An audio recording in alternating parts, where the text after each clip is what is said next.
Welcome, listener.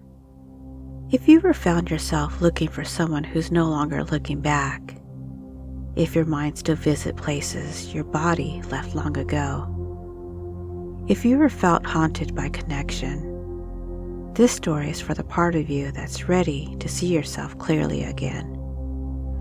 So take a slow breath in, and as you exhale, let the noise of the day drift into the distance. Let the world soften until all that remains is you and the quiet pulse of your own heart. Because this isn't just a story about loss. It's a story about remembering yourself through the letting go.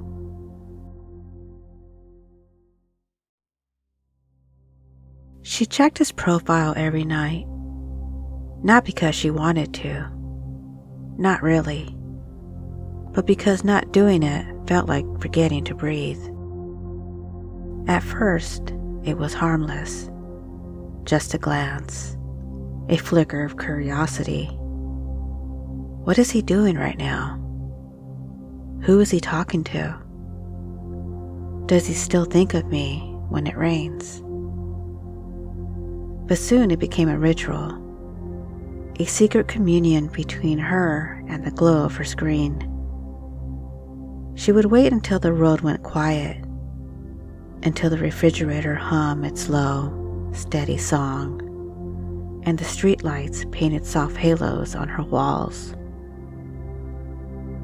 Then she'd go looking for him, the ghost she couldn't stop touching. Each post was a spark, and she kept burning her fingers just to feel the warmth.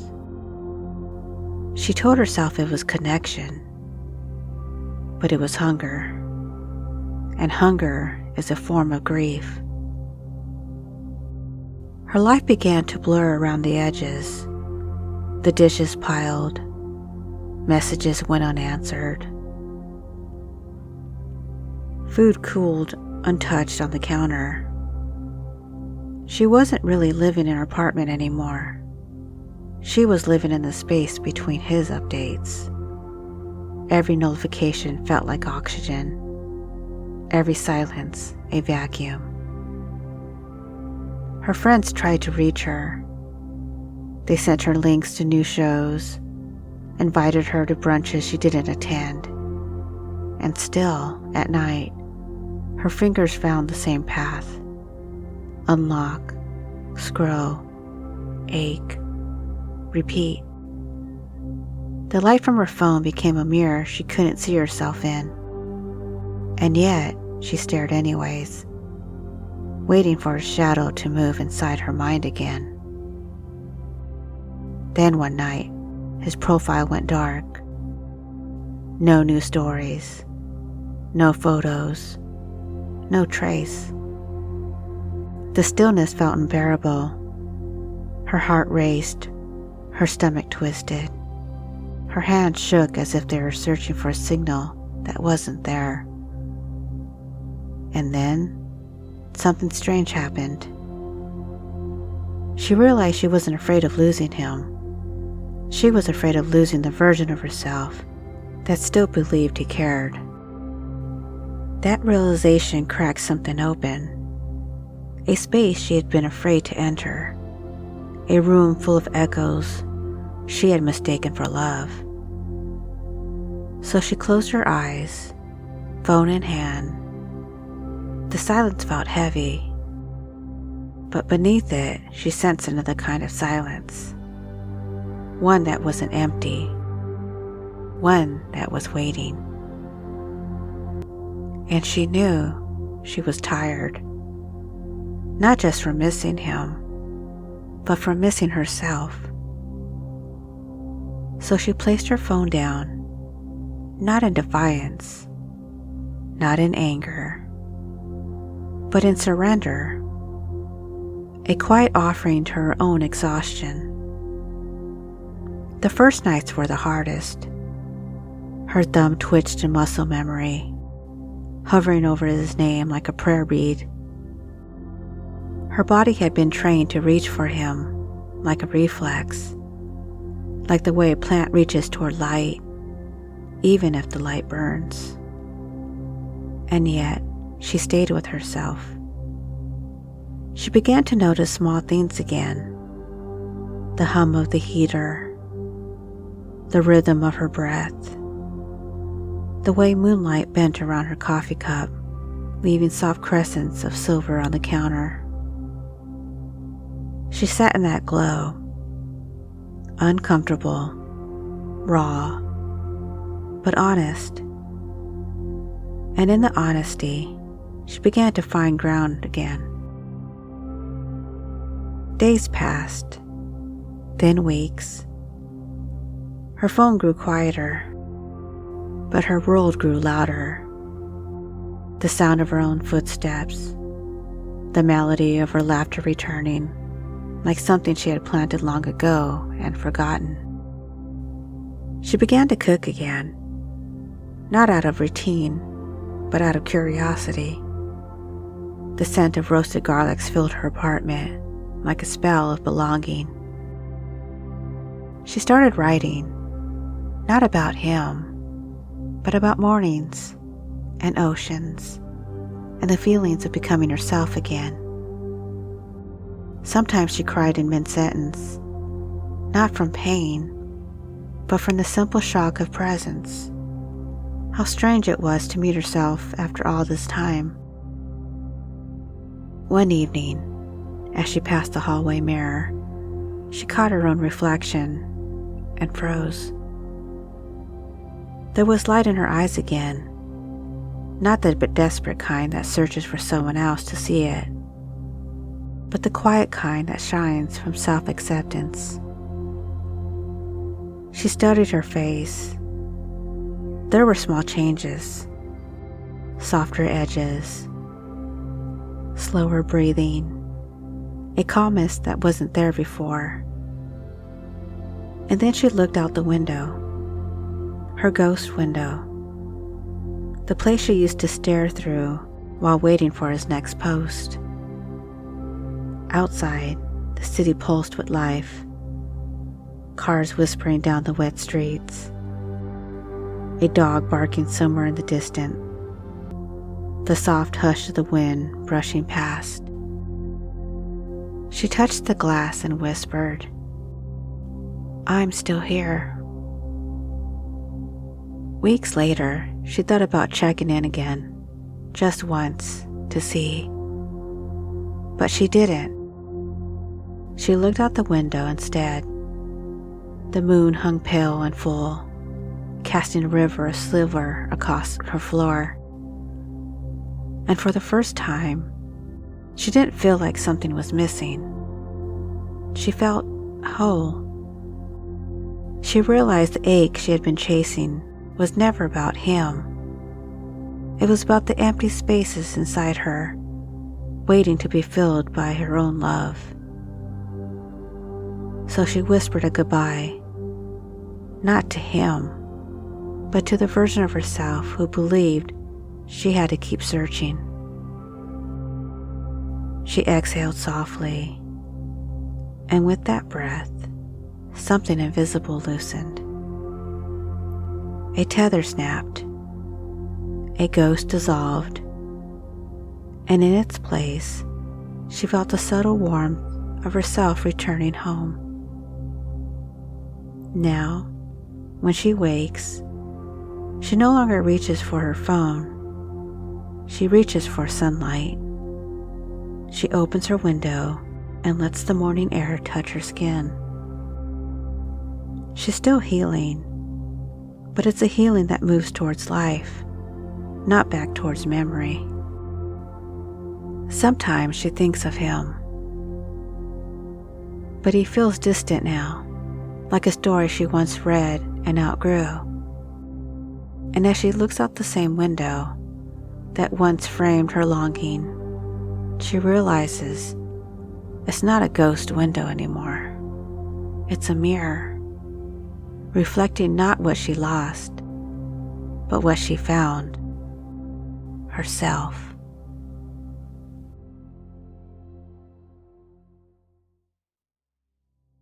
And now that her story has settled in your chest, you may notice a certain quiet around you, a stillness that isn't empty.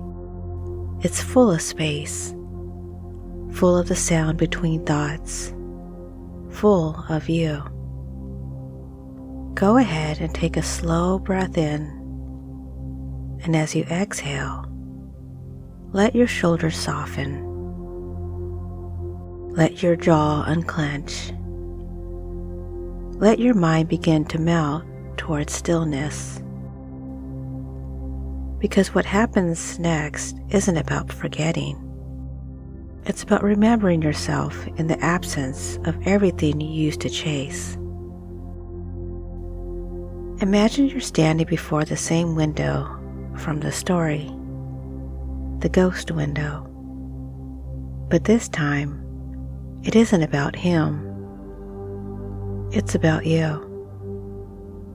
The glass reflects the shimmer of your own energy, your pulse. The world beyond it can fade now. And as you gaze softly, you begin to sense that your attention is like sunlight. Wherever you place it, things grow. And maybe for far too long, you've been shining that light outward. Now, let it return home. Feel your awareness withdraw from every old image, every profile, every echo of a conversation that never truly ended, as if invisible threads are being gently untied. With each exhale, you reclaim a piece of your own energy. With each inhale, you draw your power back into your body. Notice how it feels as your center begins to hum again. Steady, grounded, alive. You don't have to think your way through this part. Just feel. Bring your awareness to your breath. Slow and steady. In through your nose, out through your mouth. Notice the rhythm. Notice how your breath finds its own pace, as if your body already knows exactly what it needs. Now, let that breath travel downward, through your throat, your chest, your belly. Imagine it flowing through you like warm light. Each exhale carries away a layer of someone else's story. Each inhale fills you with more of your own essence. If emotions rise, let them. They're simply waves returning to the shore. You don't need to control them, only to allow them to pass through. Now, picture a mirror appearing before you. It's not made of glass, but a soft silver light. This mirror doesn't show you your face. It shows you your truth. As you look, you begin to see the parts of yourself you forgot to love. The girl who waited by the phone. The woman who hoped too long. The heart that kept believing it wasn't enough. Greet them all. Let them know they are safe now.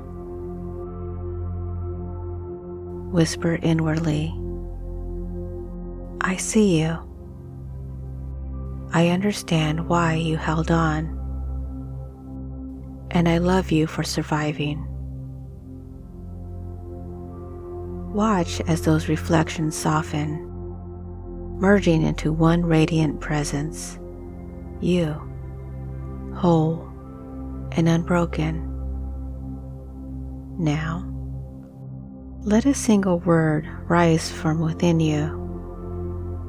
Your name, the way it sounds when spoken with tenderness. Not the way others said it, but the way you say it when you remember your worth. Breathe that name into your heart. Let it echo into your cells. Each syllable reawakens something sacred: dignity, self-trust, light. Imagine that name glowing inside you, expanding with each inhale. It fills your chest. It moves into your shoulders. It spills down your arms into your hands. It lights up your whole body like dawn through mist. You are here. You are whole. You are no longer chasing ghosts. Now that you are clear, it's time to plant new truths, like seeds in freshly tilled soil. You can silently repeat after me, or simply let the words wash through your subconscious. I no longer search for myself in someone else's reflection. I release what no longer returns my energy with love. I am the safe place I've been waiting for. I am enough in my own presence. I choose peace over longing. I choose reality over illusion. I choose me. As each phrase settles, see it take root inside your mind. Tiny shots of light weaving through the dark, forming a living network of renewal. Now, imagine you're back at that window again. But this time, it's no longer a ghost window. The glass reflects only you. Alive, steady, luminous. Outside, the night breathes softly. A breeze stirs. The road feels wide and welcoming again. Place your hand on the window pane. Feel its coolness. Whisper, I am free to look forward now. And with that, you turn away. Not as escape, but as arrival. Every step you take from this moment forward is a return to yourself. Every breath is a homecoming. In a moment, I'll count from 1 to 5, and with each number, you'll begin to reemerge, awake, clear, and full of quiet strength. But before I do, take one last deep breath in and imagine gathering every lost fragment of yourself and tucking it gently back into your heart. You are complete. You are enough. You are here. Now, 1, feeling grounded in your body. 2, integrating the peace and calm. 3, awareness spreading softly through your limbs. 4, breathing deeply, gently returning. 5, eyes open when you're ready, calm, clear, and beautifully yourself.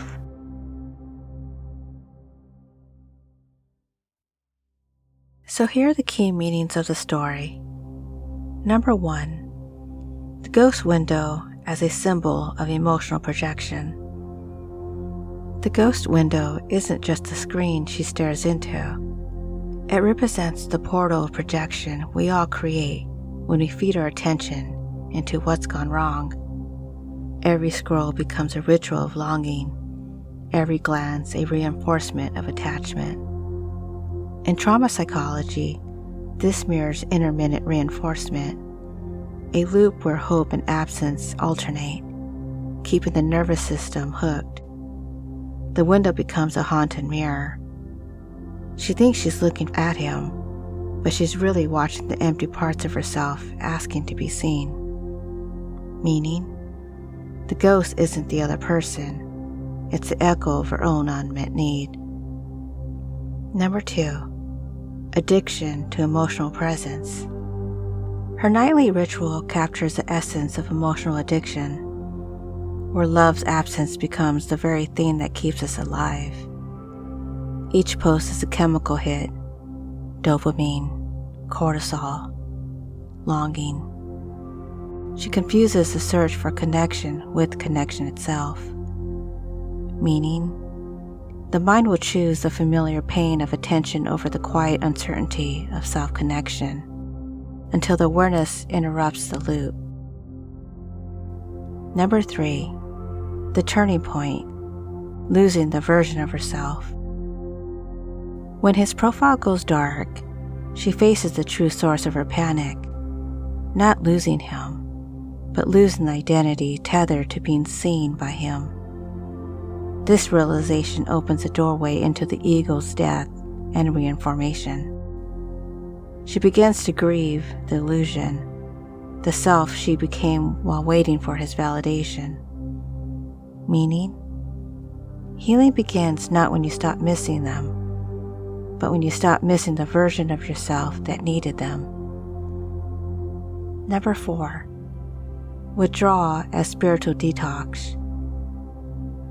The uncomfortable early nights represents withdrawal, not from love, but from externalized self-worth.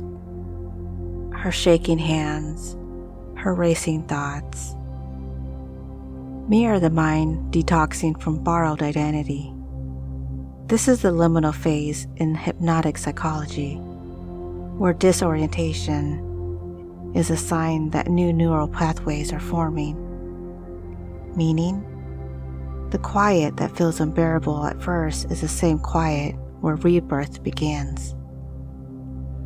Number 5, reclaiming attention as reclaiming energy. As she resists the urge to check, she begins noticing life again. Smell, sound, movement. Her senses sharpen because she's reclaiming her attention, and attention is life force. Each act of self-awareness, cooking, writing, walking, becomes an act of energetic sovereignty. She's not merely moving on, she's re-inhabiting her body. Meaning, where attention goes, energy flows. And so healing begins when we redirect that flow back towards ourselves. Number 6, the mirror as the true window.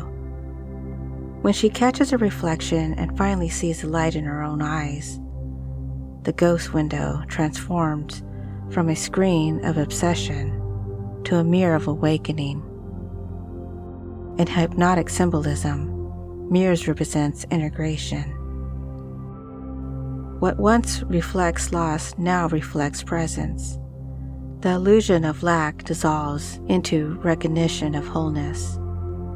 Meaning, the mirror teaches her that she was never looking for him. She was looking for the self that she abandoned while searching for him. And number 7, the goodbye as integration, not erasure. Her final whisper, the quiet goodbye, isn't about closure with another person. It's a farewell to the inner fragment that once believed love had to be earned. She no longer needs to chase energy to feel alive. This moment marks the completion of attachment cycle, idealization, loss, withdrawal, awakening, integration. Meaning, the end of obsession is not emptiness, it's the rediscovery of peace. And maybe, listener, you've stared into your own ghost window before. Maybe there's someone or something you've kept alive with your attention. But there comes a night, quiet and sacred, when you remember that your gaze is a sacred energy. And when you turn it inward, everything begins to change. So tonight, let yourself rest. Let what no longer belongs to you fade back into the shadow. And as you breathe in and breathe out, feel the weight lift. Because this isn't about losing love. It's about finding yourself again in the space love once lived.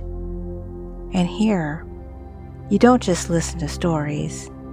The stories listen back. So until next time, be well.